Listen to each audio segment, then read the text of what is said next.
been watching receivers, and when it comes to the Raiders, of course, last season was just like a tale of 2 seasons, right?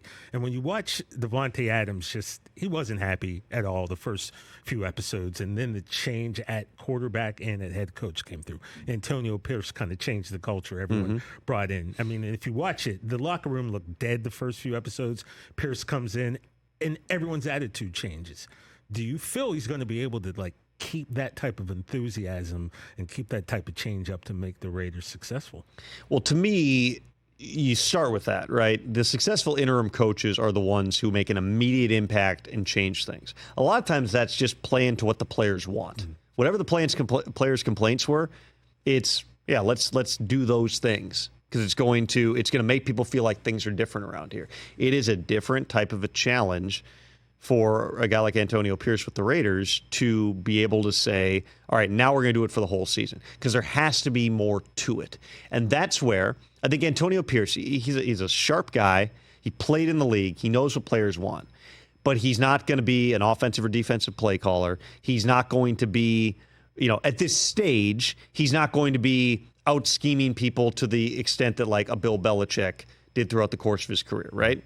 So I think that what Pierce has done through this offseason is make sure he's got the right people around him to be able to elevate everybody else. He brings in Luke Getsy as the offensive coordinator. Why? Well, in part because Luke Getsy and the Bears came into Vegas last year with Tyson Bagent, an undrafted rookie quarterback out of Division II Shepherd, and kicked their asses at Allegiant Stadium.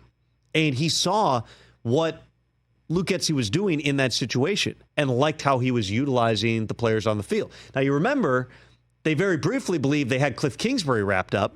He leaves the building. They can't agree on a contract. The Raiders weren't willing to guarantee enough years. And so Cliff bolts and goes to Washington.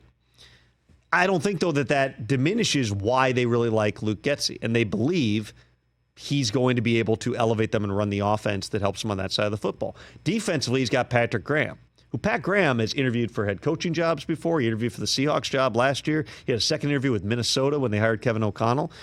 He has done, from everything that I've been told, a really good job, too, Patrick Graham has, of adapting his approach and having the emotional awareness to see the first year there, some of the negative reinforcement wasn't landing the way that these guys wanted it to.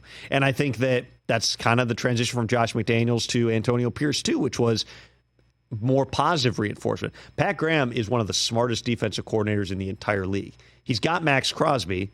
He had Chandler Jones for a while. He's got Tyree Wilson, who's going to be going into his second year. They don't have just a stacked defense from front to back, but he changes things up. He's very game plan specific. Pat Graham learned under Bill Belichick, and they, after some questions about was Pat Graham going to stay there, Antonio Pierce convinced him. He's under contract too, but convinced him to be on board with it.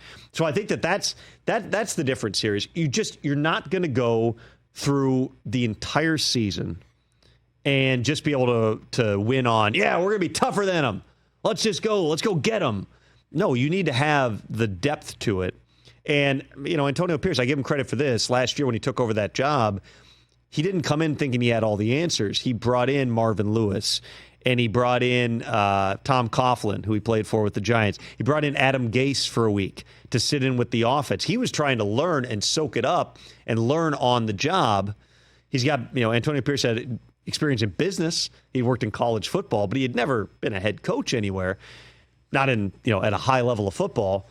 And so, I give him credit for that. It seems like he's gone through the same approach here.